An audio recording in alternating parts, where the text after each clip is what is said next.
A few product updates, some really fun stuff. So y'all have probably noticed that as you're using Edvo, there are some error flags that pop up, and they get really pesky. Even though you review the space, sometimes they still pop up. We did that in purpose so that, the more annoying they are, the more motivated we are to fix them. For the last few weeks, y'all have been experiencing a few errors. We just did a prod push yesterday with some updates and fixes to a good number of those error flags. So really hoping that those red error flags you see don't pop up as often. But as always, if they do, please let us know and we will keep on fixing them. Cool. The latest push to prod yesterday also included some fixes to portal stuff. Portals could still use a bit more love. Those are on deck for us to fix, but you can now at least create portals from that radial toolbar on the bottom right. So you can create portals as expected. There's still some like finickiness, but just let us know as you test them how those feel. And shout out to Rashid for getting all of those fixes across the line. So super exciting there. We also have a new version of the extension. So if you maybe haven't noticed an update yet, you can manually do that. And I can share how you can manually update the extension there in a bit. But yeah, lots of good stuff that we fixed in the last few weeks. So what's next? Essentially with this, with our early access program, we've onboarded around 160 people, which is super exciting. We're noticing that some of the issues that people are running into are starting to create some patterns. They're running into the same things over and over again. And so we've identified that one of those things that could really improve the user experience is improving the search. So finding things within your Edvo database and also improving the navigation. So moving around your Edvo space. So we have a few hypotheses there on what we think is like all the improvements we need to make in order to get that user experience to where we want it to be. Those are listed over here under like what's next. Feel free to like read through those. I won't read them out loud for everyone, but we've also identified some fixes that we want to tackle in order to improve that experience as well. Some of that y'all have reported, like those are mostly all already listed in our public feedback board, which is under here. So Greg and Petrie, if you don't know, we have a public facing feedback board. Feel free to like add your thoughts, the bugs you're running into, any feature idea requests that you have. Most of the fixes that we know we need to address, we pull directly from there. So we are really, really emphasizing real-time live user feedback. And so we appreciate our early access members for that a bunch. Cool. So the cool thing about today is we actually have some mock-ups. Thank you, Alex, to kind of run through. And this is our effort of, just kind of testing the waters of how we want to build in public with the community. So like, obviously y'all are here with us right now, but we post all of these video recordings to YouTube so that anyone else who wasn't able to make it into our live session are able to see this. So please share feedback on how this experience is, and we will continue to tweak on how we do that. So Alex, I'll hand it over to you. Let me know if there's more context I should share, but I saw you brought in a few mockups here. Yeah, 100%. Together. Thank you for setting the stage, Nerlin. Yeah. Let's see. I'm going to steal the screen share and please share my micro window so we all can be on the same page regarding what we see. Okay, so to give you folks a little bit of context.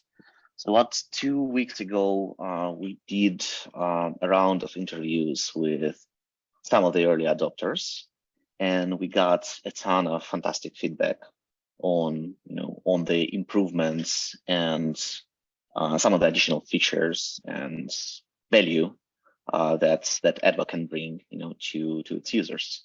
And we start working through this feedback, and basically for today we have two buckets, in which we can categorize, the mockups that we brought.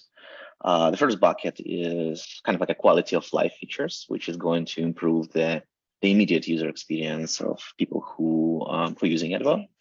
And other bucket is more aspirational and kind of like, it talks about the things that we might want to consider bringing to the product in the probably midterm, because some of those features tend to run a little bit bigger, than just like a small improvement.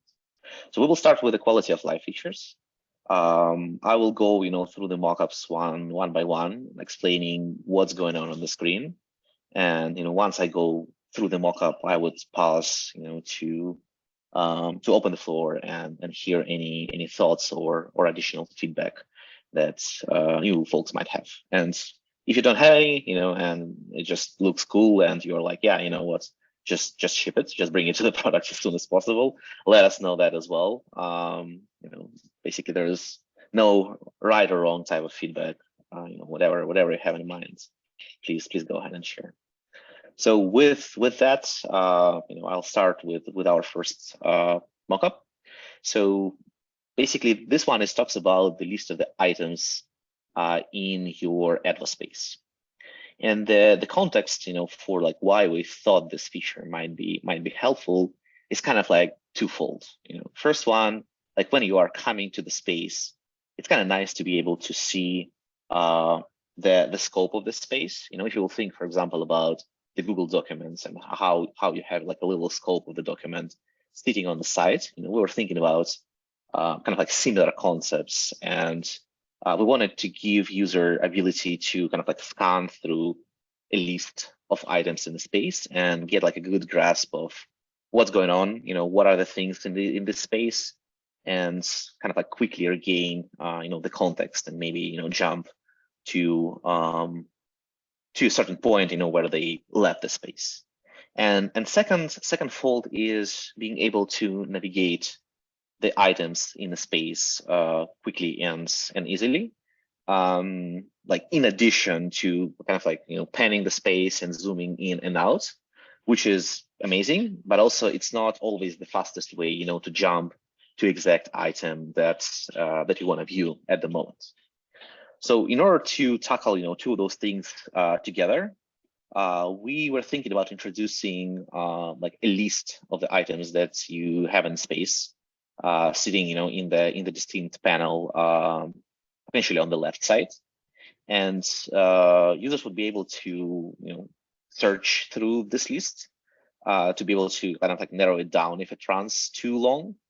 And then, if you want to jump to a particular item, you can just, hover on that, click a little arrow, and basically what happens then, the item will become front and center. We will kind of like zoom into that.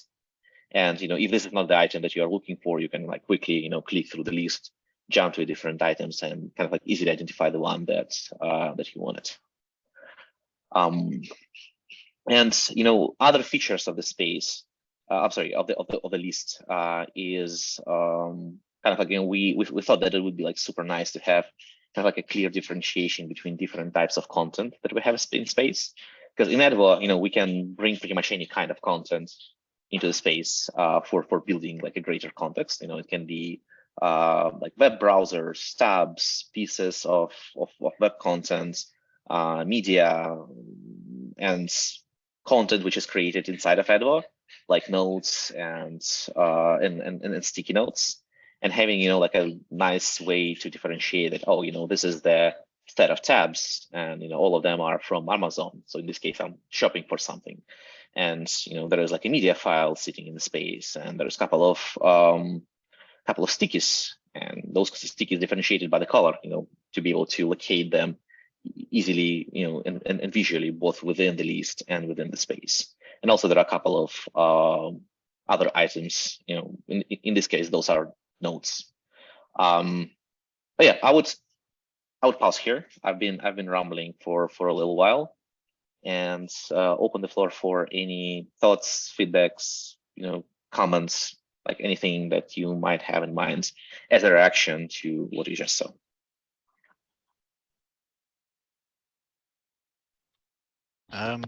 Really cool. I like the ability to see the information in two different ways. There's the visual geographic and then the list view, so I can quickly, jump between items that way. Nice, thank you, Patrick. Anyone else?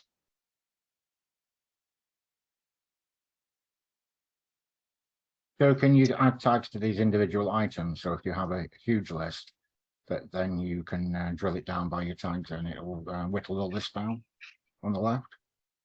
Can you expand a little bit more on this, Greg? Yeah, let's say that I start building a list of items. Yep. And I add tags to those items. And then let's say that I've been going for some time now and I maybe have a big list, which is kind of off the screen. Can I then search? I see that there's a search by tag. I can search the tag. Will it then condense the items in the left that are under that tag? Exactly. The intent here is to be able to search by like pretty much any metadata that we have, on the item, and it will include tags. And the behavior that we intended for the list is exactly what you described.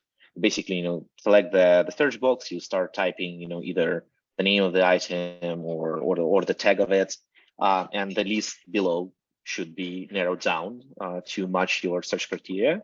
So you can like quickly type something in, see the shorter list, and then jump to the item that you intended to look at.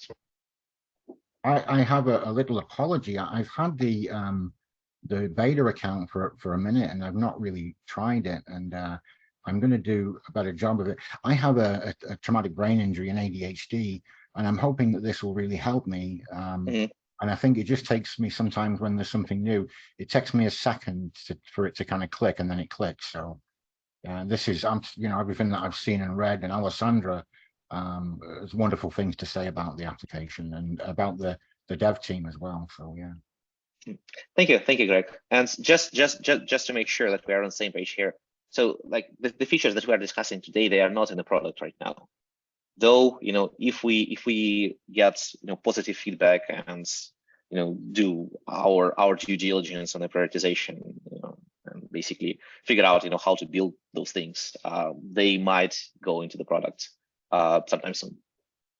Certainly, from an ADHD perspective, something like that would be wonderful, because I've been on a quest for a long time trying to find the thing that's going to work for me. And something it'll get me so far, and something will get me so far, or it'll fail. And what you're describing as a possible,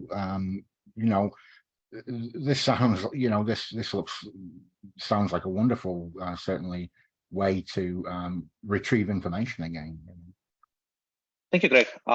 This is extremely helpful context, and I would actually love to spend a little bit of time with you, one-on-one at some point, if you are open to that, because I think your perspective, can really help us to build a product, which can be more accessible and more helpful, for people with ADHD, for example, because yeah, and like our take on accessibility, just in general, is like if we can build tools that can help like the broadest spectrum of people, to get to basically to do the tasks at hand, and kind of like support them through that.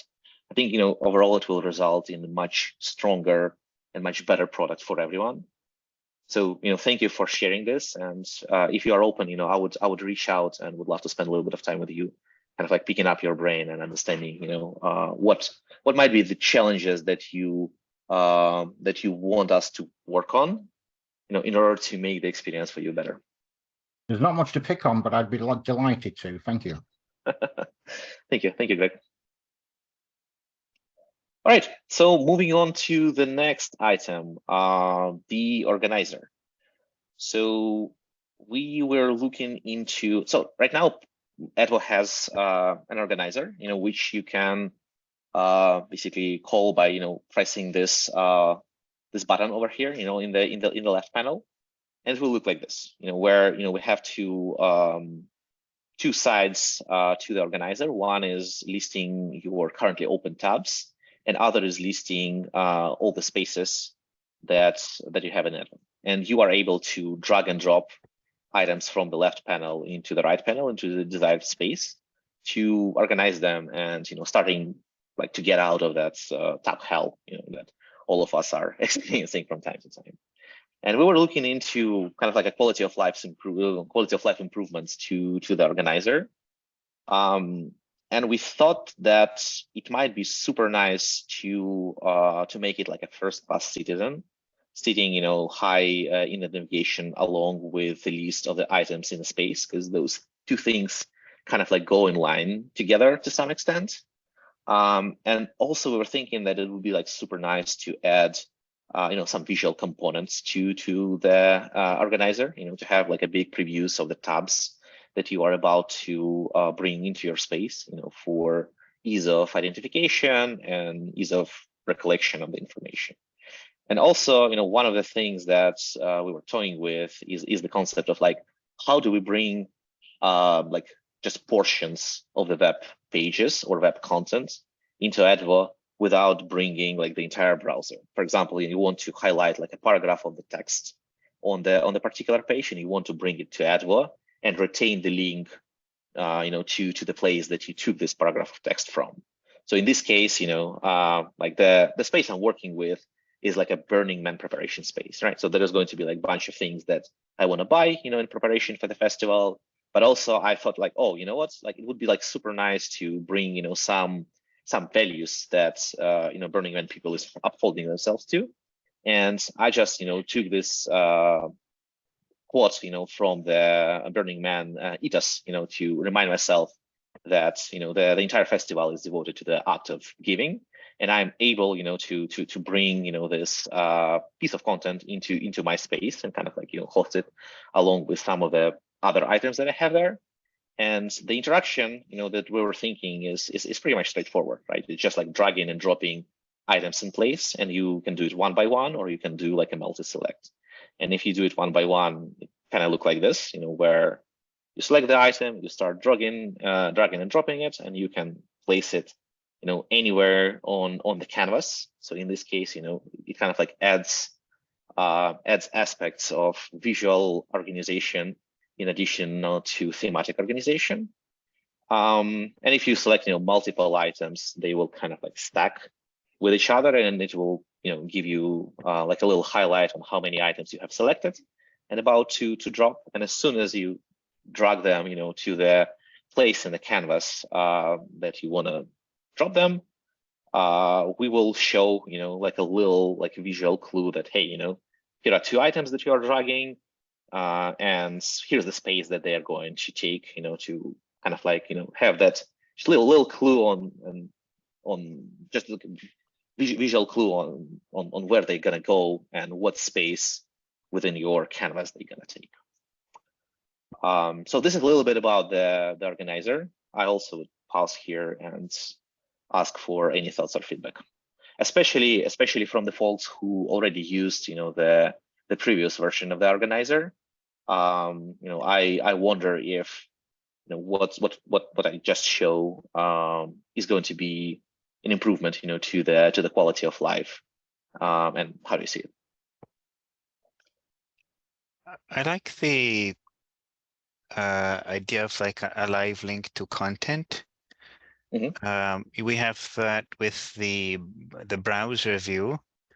If we were to flip that on its head to sort of like the superstructure of it, like in Google search or other search, you basically get a page with a bunch of text links on it.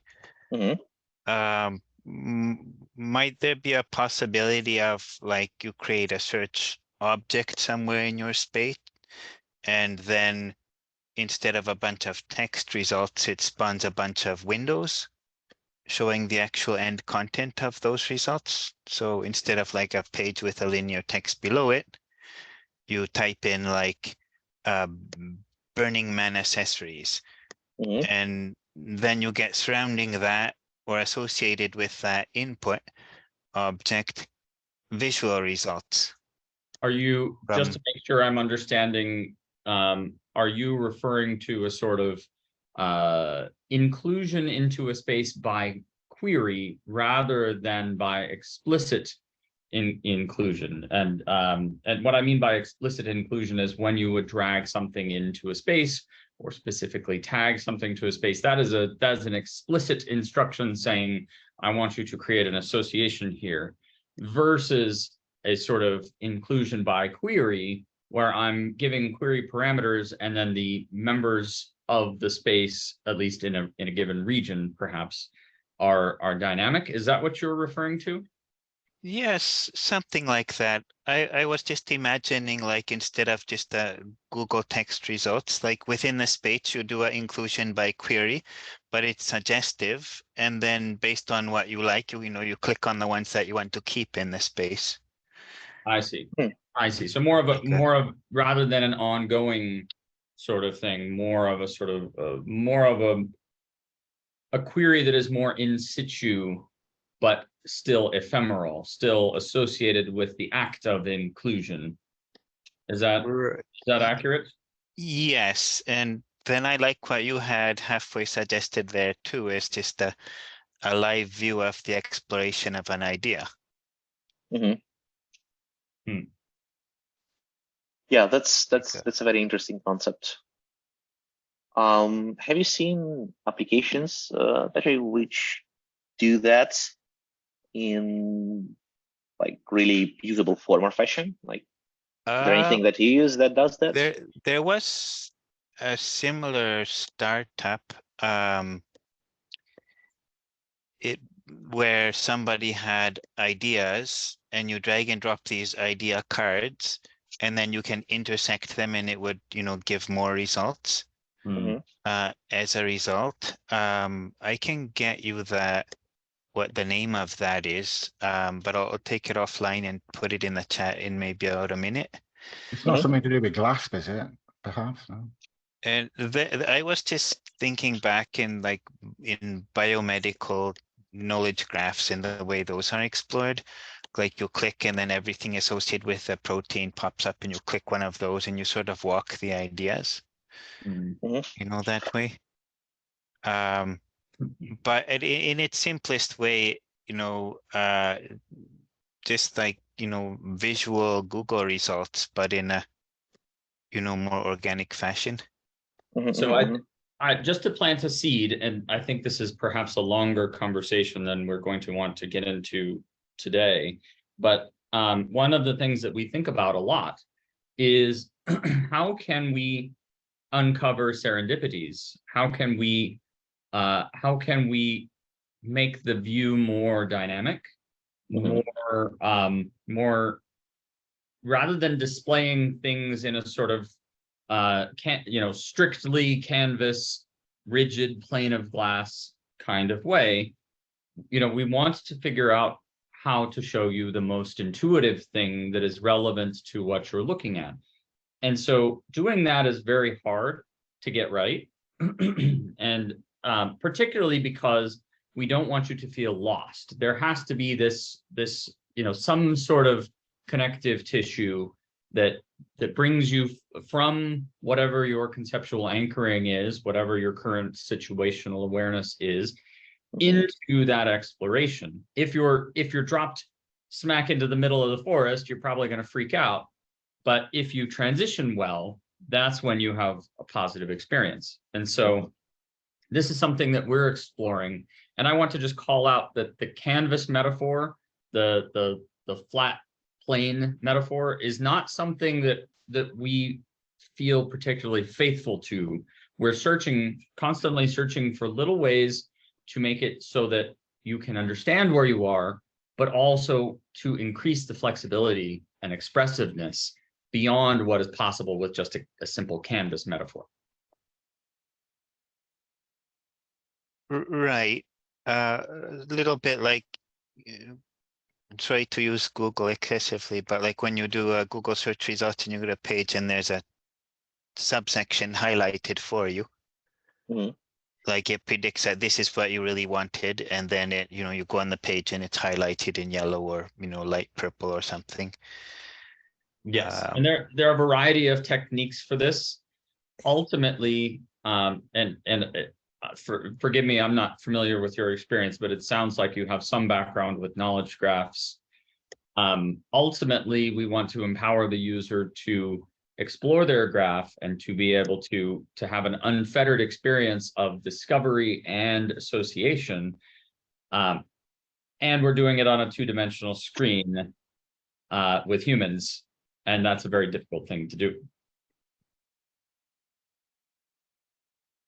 That's very exciting. I mean, quickly you get into science fiction, I guess, Yeah. but then there's the practical, application of it. That's Yeah, exactly that's a delicate balance to strike. Yes.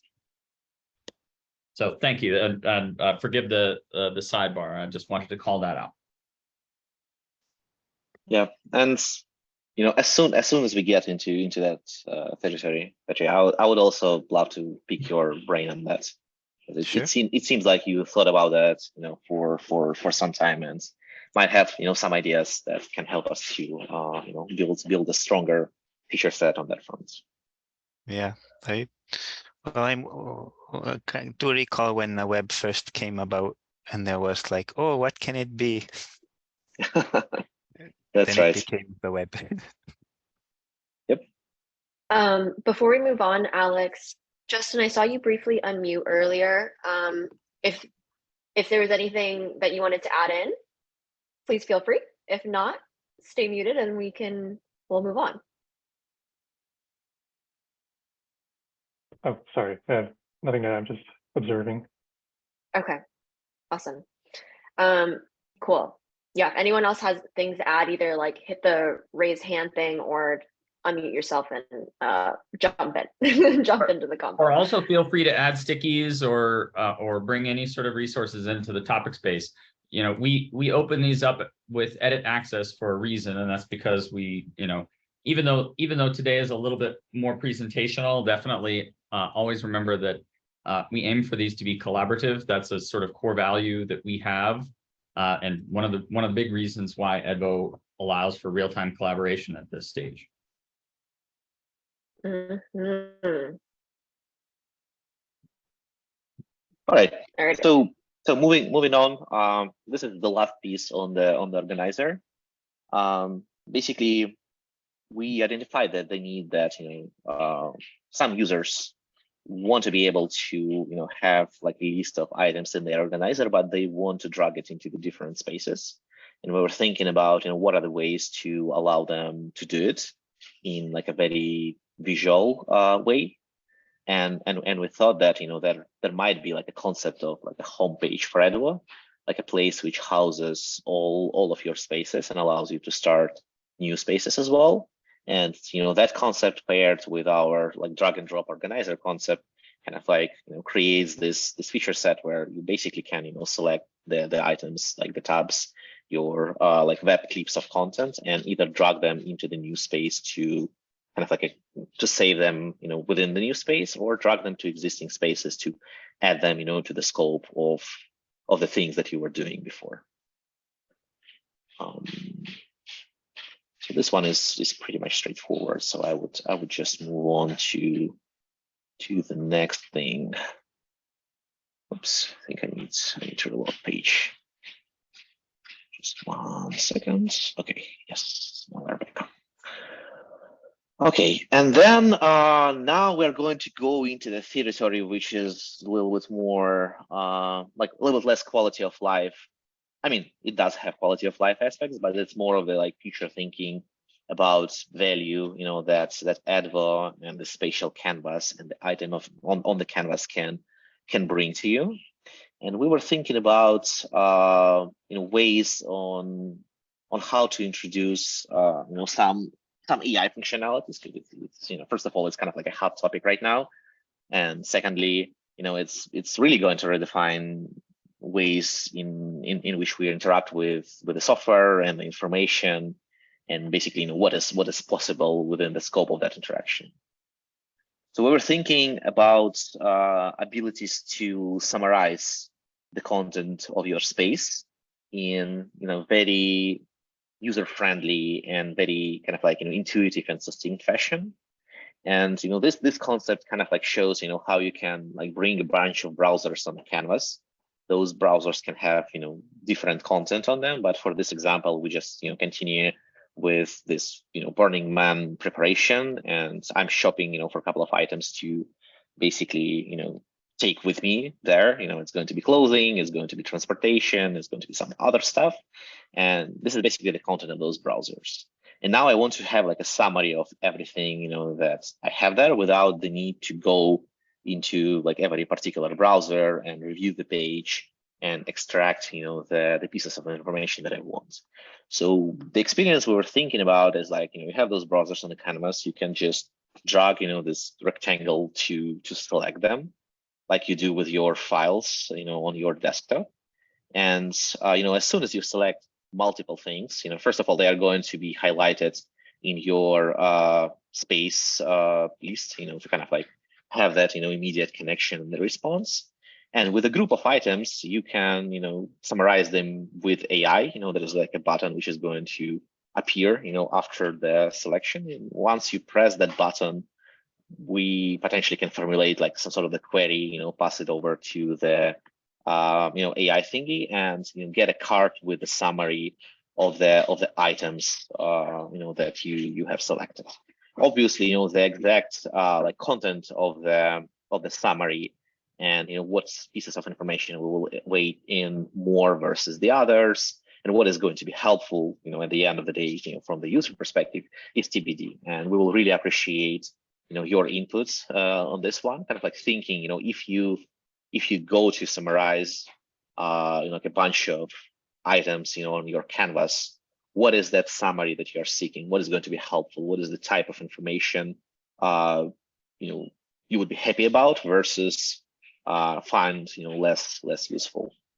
But anyway, that's the concept of the summarization, and I would pause here and also open floor for any thoughts or feedback or reactions that you folks have.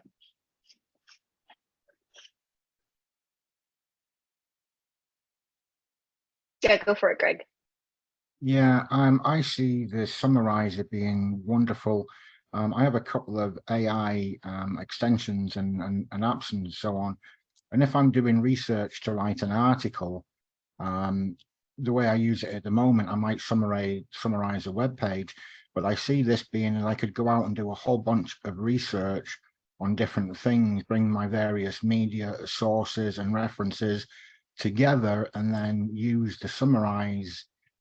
Could be a great, assistant in, well, not just knowing what's where, but in creating the articles or doing a summary, or even, for YouTube video creating. I'm excited when you talked and showed that. Yeah.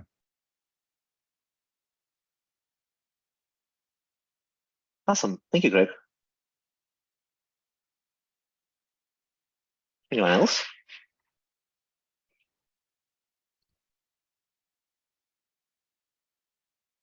Well, when you bring in summarization, I guess then there's all of the combinatorics or variations of summarization. I guess summarization of all of the browser windows themselves, and then there might be like, what are the common themes, or what is common to all of the browsers, or that kind of a thing, or based on these browser windows, like a recommendation. So a summarization provides almost a search basis for recommendation of more. Yeah, exactly. And I think there might be like an additional step somewhere in between. Right now, Right. like the experience is like you select things, you press one button, you get the summary, right? Like, that's kind of like the ideal experience. But we might need to solicit a little bit of input to understand, what kind of summary you're seeking. Right. As you said, either the summarization of themes, either the summarization of the content, or maybe if I'm shopping, I want just to get like the total price of the items that contained on that pages, and some sort of like a delivery timeline or whatever it is, right? So having ability to solicit user input to fine tune the summarization mechanic is certainly going to be crucial. But in ideal world, it's gonna be like a one-click experience, and every time you get exactly what you were seeking for. But that is probably a journey, on how to get there, and that journey is going to take us, soliciting those inputs and understanding like what type of queries, our users usually run and what they find the most beneficial. I could see if you have like a particular research topic, right? If you're and you're looking for a similar thing, like you had mentioned, like the price, or something like that. And then every time you drop in a new source, it automatically looks for and summarizes just that particular item. So you don't have to read like the entire paper or the entire blog or something like that. Yep. I think it can be extremely handy, and it kind of like taps into this concept of the query that you were talking about before, right? Like I'm kind of like sensing a theme of like live linking things, and a theme of space like being really dynamic and not static, right? So like you brought a thing, you get a summary automatically. You created a query, to show like a sub-selection of the items. Maybe the next time you're visiting the space, you will see it slightly differently because maybe you added more things to that topic. Therefore, they are going to be rendered in your space. So there's this certain aspect of dynamism, which I think we certainly need to look into a little bit deeper because it's a complex topic.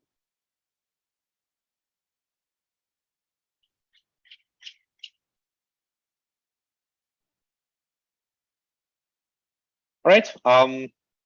If there is nothing else, then I think that's a wrap for what I had prepared today.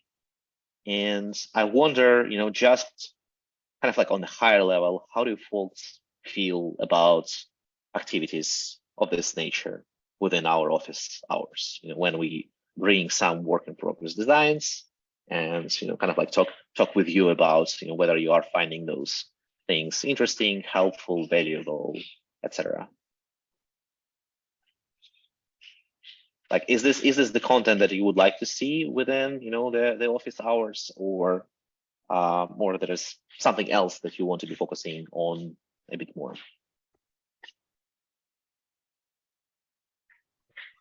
Well, I think maybe creative uses of the existing platform.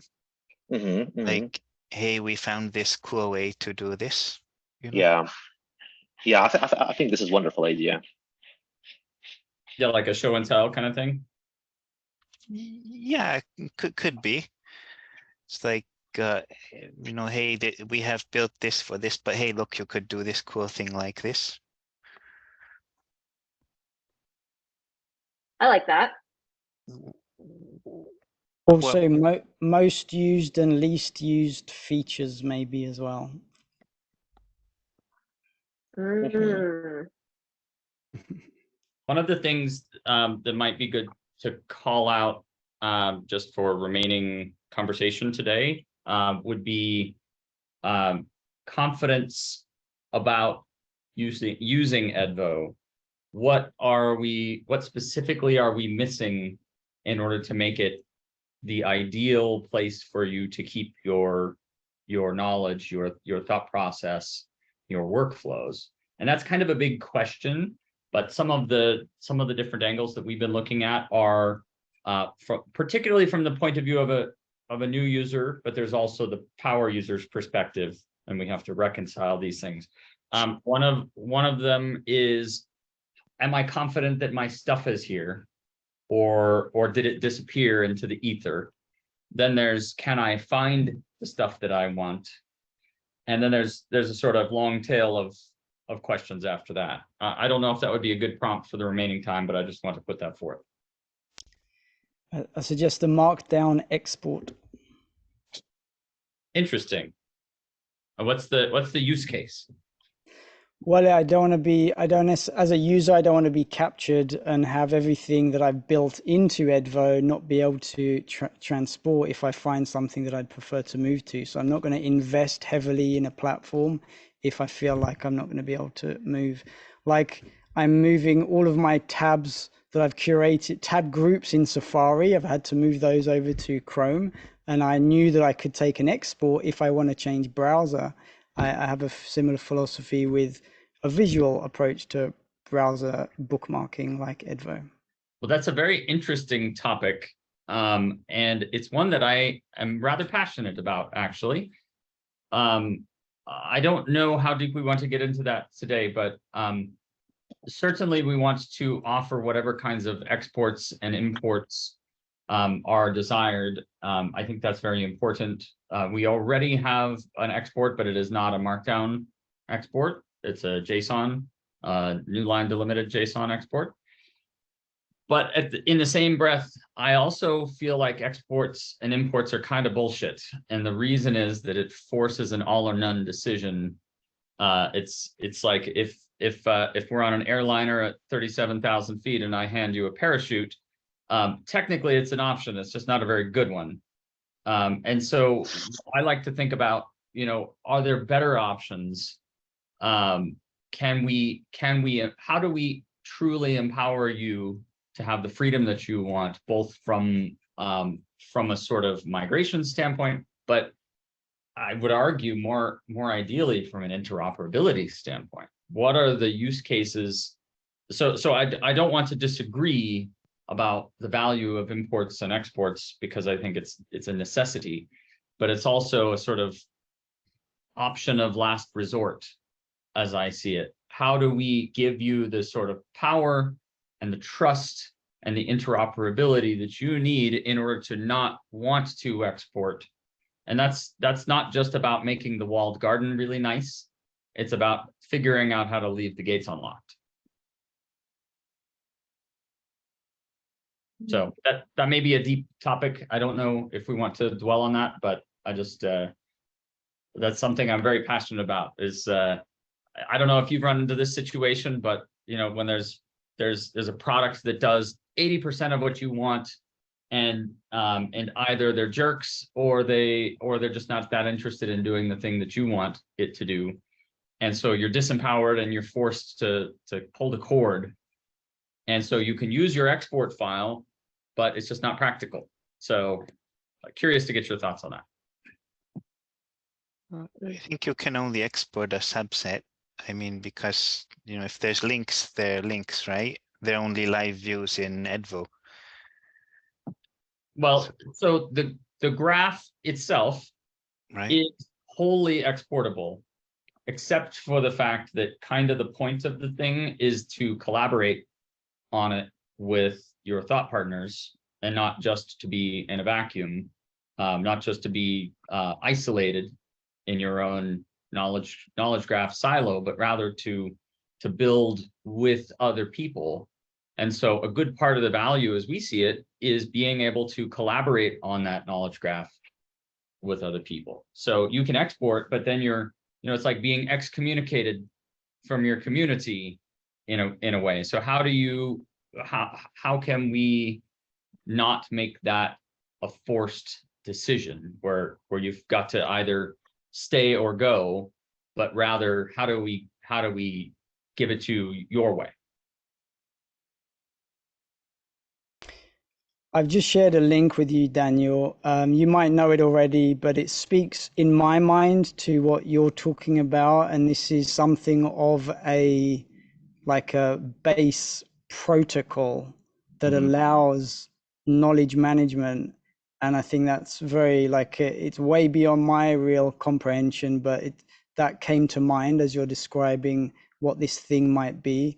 Just such a universal fabric of data flow that you're not captured by any one app, because the data is fluid as a protocol layer. Yeah, and that's something. So we're not necessarily interested in providing a sort of one size fits all God protocol or whatever you want to call it. but rather with interoperating really well with whatever you want to interoperate with. And if we interoperate sufficiently well, then it will not be a choice to leave or stay. It will be a choice of what do I want to interoperate with. So I think I would categorize that as just frictions to adoption, frictions to staying, frictions to creating a high quality collaborative experience. Well, just very quickly on that. That's why I like the markdown thing, and it could be a JSON, but it just means like the data is my own, and I'm using different apps that play with my personal data, right? So the data sits with me instead of as soon as my data lives inside another application, then I do lose some of that ownership from my perspective. Absolutely. And so the intention, so as mentioned, there's already an export function, but the intention is for that export function really just to be one of many modules that access your graph database, and further to expand the possibilities for where you can host your graph database, not necessarily exclusively with Edvo, but you could potentially self-host or host with a third-party provider. The point being that we want to interoperate with real-time collaborative, with a sort of real-time collaborative workflow over that data wherever it's hosted. So absolutely, exporting that data is totally fine, and we can build more and better exporters, but we will also want to empower developers to build whatever kind of exporters or integrations, or build applications on top of the database itself. All of those, this is a smorgasbord. This is not an either or kind of decision. It's just a question of how do we empower the community to build the things that you want. So yeah, I'll leave it at that for now. That seems to be like an aspect of mental freedom, right? And for me, where that hits is that the canvas hits a limit of size, right? So then you have the physical limit. So, you run out of space, and then it's like, that's kind of like a working RAM for whatever ideas you're having, and then there's, I don't know if you have it in, 2-year roadmap to begin explorations of something like,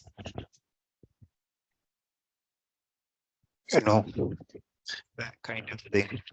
Yeah. Yeah, I mean, there's a lot of possibility there. So yeah. So freedom of movement in terms of, there's a couple things to unpack there. One is the limit on topic space size is something we're removing. But bear in mind that once that becomes of unlimited size, then the canvas metaphor really starts to fall apart because you can't find anything. And so how does it become, how do we make it more meaningful? So there's a lot of open questions. The more information density you have, the harder it is to make sense of it, the harder it is to find anything. So that's a balance that we're trying to strike very carefully. Right. I guess 500 papers in one spot is pushing it a bit. Yeah. But nonetheless, it's our goal to provide more tools, to provide a better enablement of what you want to do with both your underlying graph data at a database level, at a protocol level, at a locality level, and in the user interface, so that you can create these, so you can create a sort of intuitive experience. You can get these practical benefits and also understand where things are and have confidence that this thing that I just put into Edvo is not lost. I know where it is, I know how to get to it, and I know how to orient around the region where that exists within my graph. What I'm hearing, Daniel, is maybe the user has an option to use a vector database like Pinecode for themselves, and the data is stored there, and then Edvo is enabled to access the user's personal vector database? Well, whatever the backing store is, the main, and I would say the sky's the limit in terms of what you want to back that with. But it is very much on our roadmap to put out a federated protocol, not to try to be the center of the universe in terms of your graph, but as a sort of set of primitives for interoperation for a first class interoperation, essentially. And so that means if you want to designate your data to reside on your own computer or your own server, great. That's your choice. Now, how do we interoperate with that to create to render the Edvo user interface and whatever other things you want to integrate with that? But crucially, that has to do with not just carving out these little silos, but actually interoperating between systems and between people. And possibly agents. And possibly agents as well. Yeah. Yeah. And I assume by that you mean large language models or data collection agents, or what are you referring to? I'd say in a very general term, like you have an object, a piece of information, a link, then you have the other users, and then maybe you have specialist agents like, you know, agent to add other stuff to it, an agent to sort your things in different views. Yeah. And then there is the popular current, you know, large language model extension agent. So, you know, we've thought about a lot of different versions of this, some where you might have a data logger logging data points to a space. If you want to record the present temperature outside, or if you want to integrate emails so that emails automatically appear within your graph, or, you know, sky's the limit in terms of what kind of thing you might incorporate. That could be very interesting. Health sensors like connected with the Apple Watch and that kind of stuff. And adding reactivity, adding formulas, adding sandboxed snippets of code that execute. There's a lot of frontier that is laid out before us, and the challenge is, how do we navigate that well? How do we build usage? How do we build the community so that we can guide this process? Because we can sit here and opine all day long on what it ought to be, but ultimately it's only useful if it's doing what you need it to do. And so that's our goal here.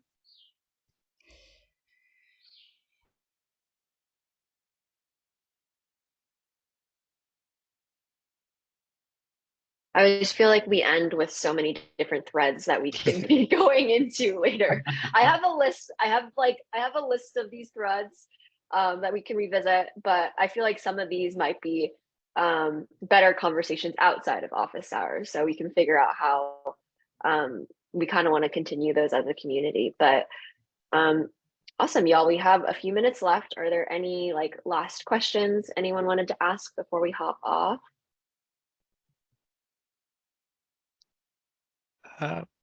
Maybe like if there's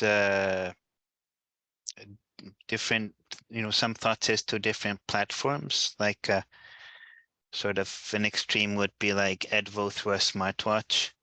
I know that's a very tiny little interface, but if it might be in the future possible to carry your Edvo with you, you know, mobile, smartwatch, I don't know, future little Google Glass type thing.